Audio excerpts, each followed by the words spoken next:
नाच रहे तुम अपनी मर्जी से, और अब नाचोगी तुम हमारी मर्जी से। तो जैसे ही सबन ने घूमट हटाए ले, पर भोले बाबा ने घूमट नहीं हटाया। तो भगवान कन्हैया ने जो घूम के और भोले बाबा के सिर पर टेक नहीं बनती। मान के कौन है तू, और बोले क्या है, और कैसे हुक्म हटाए रही है मेरो, हटाए रही है मेरो, और तू कि न किया घर बारी नाच लो है दिलू।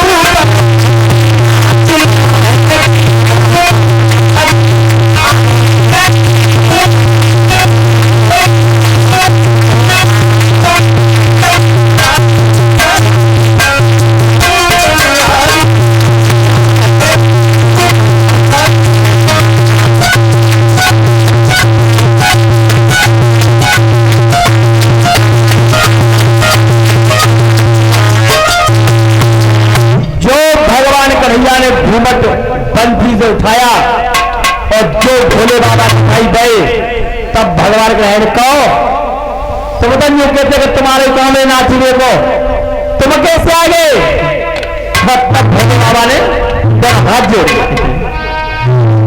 अरे दोनों हाथ जोड़ के बोले, जोड़ के बोले, मत करो नाथ मेरी सारी नाच लो।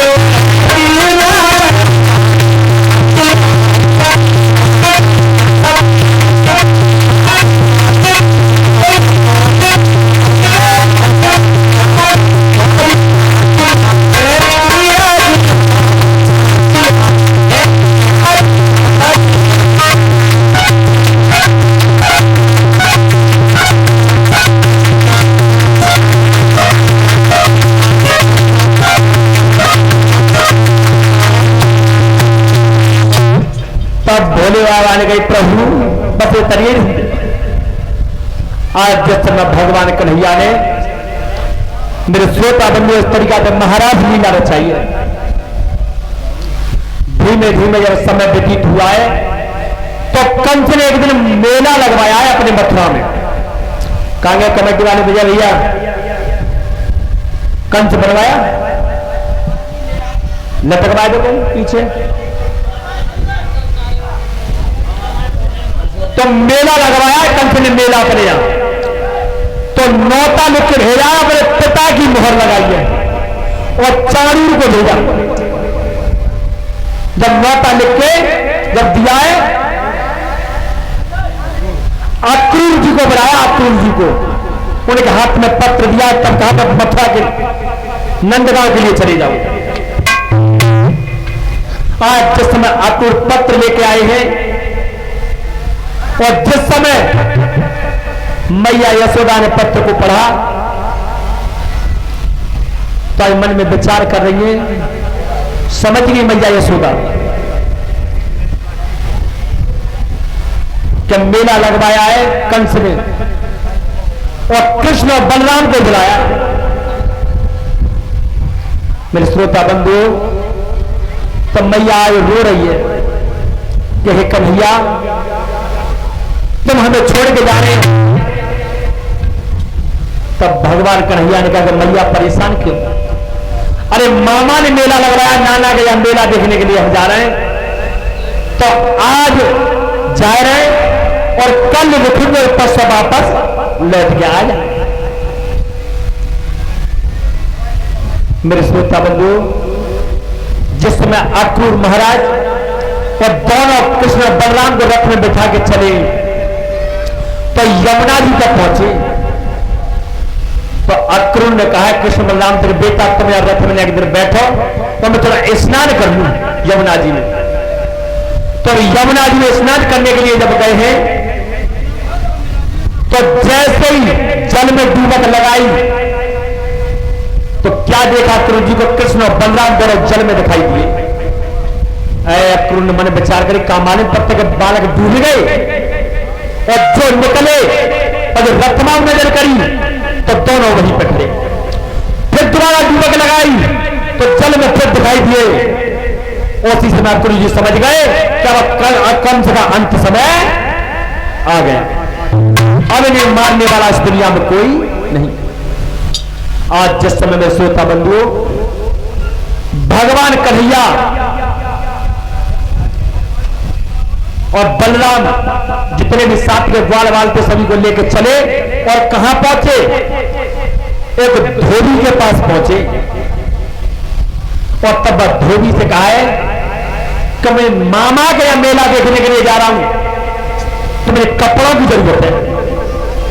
तो धोबी ने कही कहा के तुम जय नगरा का हीरो होंगे तुम, तुम्हारी इतनी औकात है कपड़ा पहले जानते कपड़ा के रखे कंच के या मल रहता हूं के कपड़ा आएंगे। तो भगवान कन्हैया को क्या याद आई है, पिछली याद आई है। तो कह रहा कि बोई तू है और बोई में और तब त्रेतायुग की याद आई है। परीक्षित महाराज कहते भगवान कन्हैया क्या सोच रहे हैं, अरे त्रेतायुग को समय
भगवान राम ने 12,000 वर्ष तक राज किया था। तो भगवान राम के राज में 3 प्रकार की बीमारी होती है, दैहिक, दैनिक, भौतिक तापा और राम राज में काव्य जापा। भगवान राम के राज में खास बात कौन सी रही, जब बाप के सामने कभी बेटा नहीं मरा, जब तक भगवान ने राम ने राज किया। तो एक दिन भगवान मन में विचार कर रहे हैं कि मैं चल के देखूं तो सही, चले अयोध्या में और मेरी कोई बुराई तो नहीं करता। तो संध्या का समय था परीक्षित महाराज, और जिस समय भगवान राम गए तो एक धोबी धोबी को मार रहा है, और संकेत कौन सा दिया उस दुष्ट ने, तब कह रहा कहां पे आई है तू, खान उड़ा दूंगा बता। और तब संकेत कर क्या बोला है, अरे मेरे क्या तो राम नहीं जो सीता लंका भिजवाई, अरे तने दिन वो वहां नहीं तो घर में लई भुताई रे।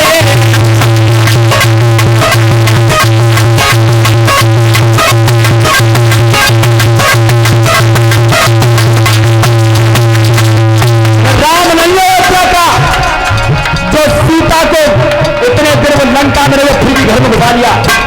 भगवान राम ने मातना धन्यारी जनता, मैंने सीता की अगर परीक्षा भी करवा दी फिर भी पसंद ही नहीं। और तब भगवान राम करते क्या है, अरे फिर से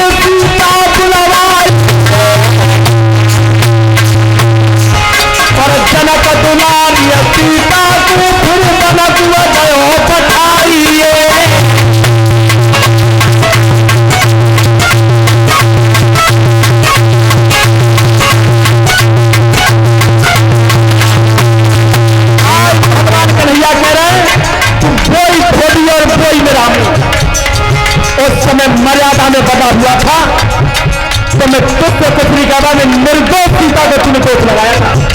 तो जीवन में याद रखना, जब राम जैसे राजा को सीता जैसी मैया को दोष लगा दिया तो भैया कभी विचार मत करना, ये समाज में कुछ भी बोल सकती है।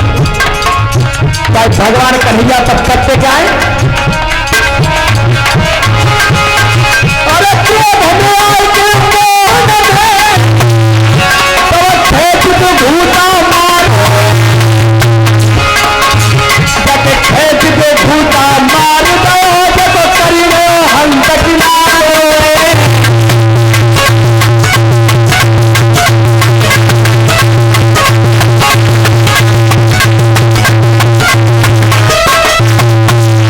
मेरे भैया उसी समय भगवान कन्हैया ने कहा बोल तू धोबी और बोल मेरा। उस समय तो मर्यादा में बना हुआ था मैं। और जीवन में एक बात, भगवान राम ने जो किया है उसे तो तुम करना, और जो भगवान कृष्ण ने जो कहा है उसे करना। पुरुषोत्तम भगवान राम को क्यों बोला गया मर्यादा पुरुषोत्तम? क्योंकि मर्यादा जो भी उन्होंने काम किया वो मर्यादा की सीमा में किया था, और भगवान कन्हैया ने जो भी काम किया मर्यादा तोड़ के किया, इसलिए भगवान राम को मर्यादा पुरुषोत्तम राम बोला गया। उसी समय भगवान कन्हैया ने कहा तू बोई धोबी और बोई में राम, तो खींच के घूसा मारा है तो धोबी का प्राणांत हो गया।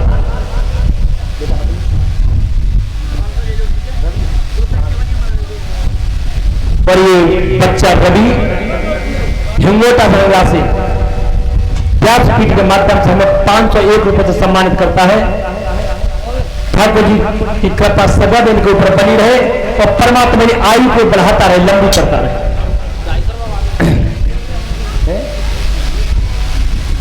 मेरे श्रोता बंधुओं, आज उसी समय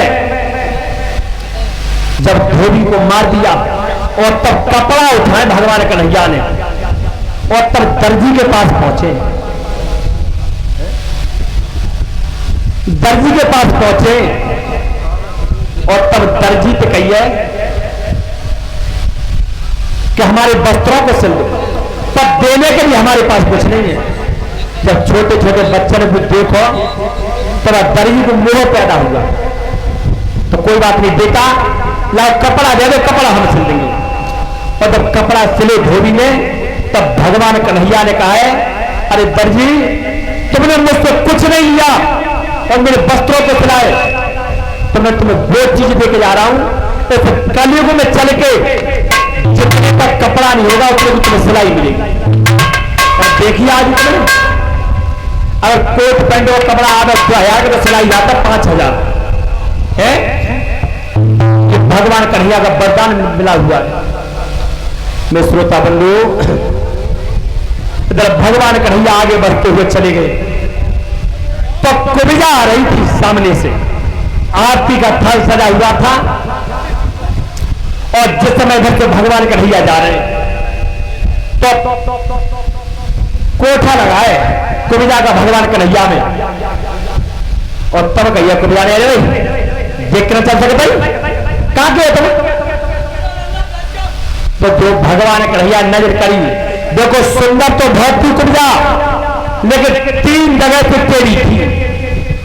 और जैसे भगवान कन्हैया ने देखा और तब कर्म कौन सा किया है बेटा? भगवान कन्हैया ने और जो कुबिजा को पकड़ाए और तब कर्म कौन सा करता? अरे धरो पाए पे पाओ और हाथ से थोड़ी गहली,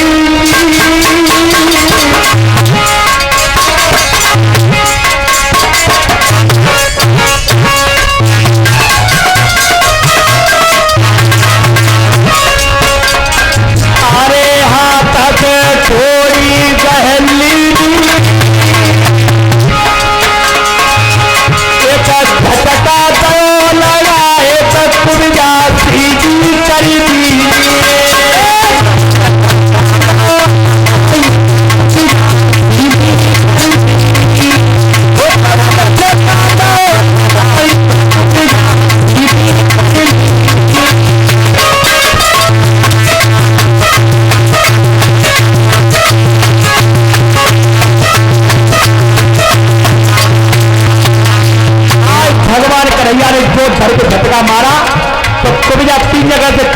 रही थी, सुंदर तो पहले से ही होती। और जो सीधी भाई अरे याद जाए पिछली आई है, अरे याद गई पिछली आई है, नाय पलटी परी आवार की चरण न पहराई है।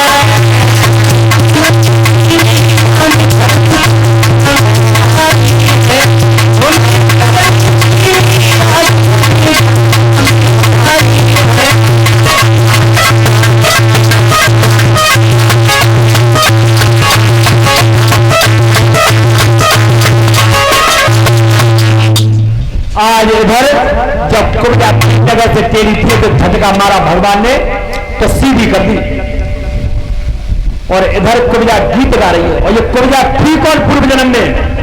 परीक्षित महाराज। और कुब्जा क्या कह रही है भगवान से? अरे मेरे खोले गए सोए भागिरी मोतिया मिले फागुन में,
और इसी बीच 251 रुपए के हर माला से तो हमने सम्मानित किया है, और 20-20 रुपए कन्याओं के लिए, और हमारे मंडल भी जो भी निवासी हमारे साथी हैं इनके लिए, यज्ञपति परीक्षित महाराज के लिए, संत महात्माओं के लिए और साउंड वाले भैया को भी लिए। अरब यादव सनौत चंद्रकेश नगला हिंगोटा से परमात्मा धनधाम से भरपूर करता रहे। ठाकुर जी कृपा सदैव इनके ऊपर बनी। बोले भक्त भगवान की जय।